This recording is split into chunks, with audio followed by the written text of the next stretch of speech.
Hey guys, welcome back to Inchworm Gardens. Today's video is slightly nerve-wracking. Any idea why this little baby plant might be in this big glass cube? Let's find out. Well, as you might have guessed, that's because we have freezing temperatures in the forecast tonight. It's supposed to get down to the 30s.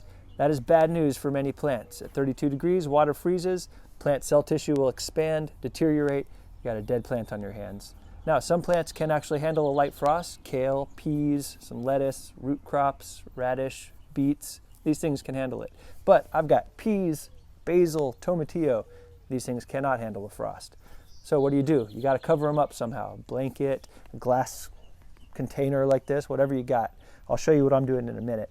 But I want to talk to you about a little thing called your last frost date. This is pretty important. If you're just starting out, you got to know what's your last frost date. So what is that? Well, it's the average date that it's supposed to be the last time it freezes for your area for that season.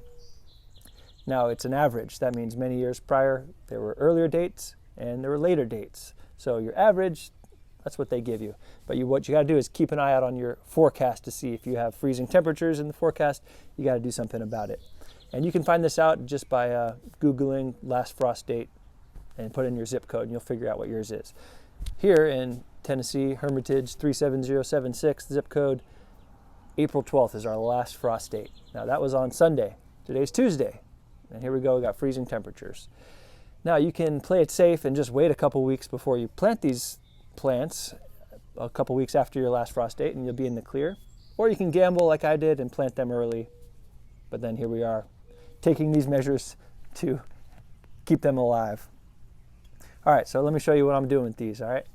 All right, so in this bed we have corn, we have beans, we have little okra, basil plant. So this all needs to get covered up. So this will be simple. We're just gonna throw a sheet over this whole bed right here.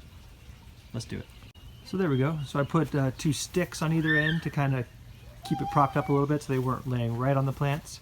Put some rocks on the corners, keep the wind from blowing it up, and that should work. All right, let's do the next one. So for this bed, we got the beans back there, the basil, tomatillos. So what I'm gonna just do is I'm gonna put the tomatillos in these little glass containers, plastic one over there, and I'll just throw a sheet right across here because this is all that's growing in this bed right now. So let's do that. All right, so same thing, just got a blanket laid across there. I put a couple more sticks in front of the basil plants because they're a little bit taller and definitely don't want them getting squished. Same for the beans over there. So there you go. That should hold out pretty good. Now, a lot of this stuff is gonna make it okay. We've got radishes, some herbs, tatsoi.